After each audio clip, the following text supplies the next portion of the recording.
गोर लगे छी, अपने सबके मिथिला संस्कार पर स्वागत करे छी। अपने से रिक्वेस्ट करे छी घंटी बजाबऽ के नहीं बिसरबे, लाइक करऽ के नहीं बिसरबे यो। हम अपने से विनती क के कहे छी, सुनहु के नहीं बिसरबे, सुनिए जरूर, आगा हमरा जरूर बढ़बियो।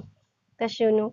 जीते बाहन बसे बड़ी दूर, गमके लागे चंपा के फूल। जीते बाहन बसे बड़ी दूर, गमके लागे चंपा के फूल। अष्टमी जे व्रत जीते बाहन लकेलौं, अष्टमी जे व्रत जीते बाहन लकेलौं। पुत्र मनेबै जरूर, गमके लागे चंपा के फूल। जीते बाहन बसे बड़ी दूर, गमके लागे चंपा के फूल। जीते बाहन बसे बड़ी दूर, गमके लागे चंपा के फूल। दुनिया के यहाँ जीते बाहन जे देखियो, दुनिया के यहाँ जीते बाहन जे देखियो।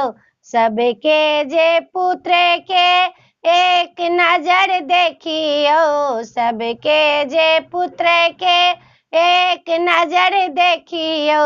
रक्षा जे करियो जरूर, गमके लागे चंपा के फूल।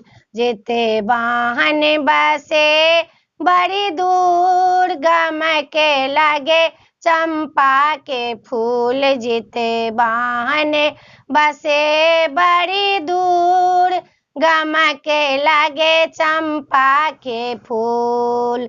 डाली सजाए हमें डाढ़ा मंगेबै, डाली सजाए हमें डाढ़ा मंगेबै।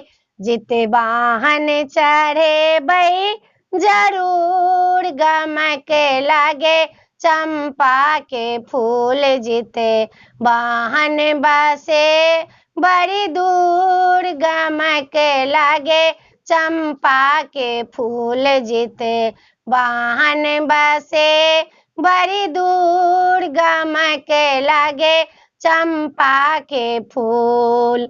अंकुरी फूलेबै खीरा मंगेबै, अंकुरी फूलेबै खीरा मंगेबै। कथा हम सुनबै जरूर, गमके लागे चंपा के फूल।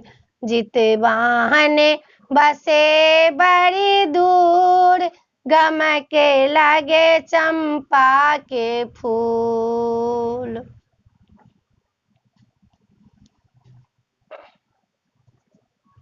वीडियो में अच्छा अपने सबके नीक लागत तो चैनल के सब्सक्राइब करो नहीं बिसरबे, जरूर सब्सक्राइब करबे, लाइक करबे, कहबे जरूर। जय मिथिला, जय माताजी, जय जितवाहन।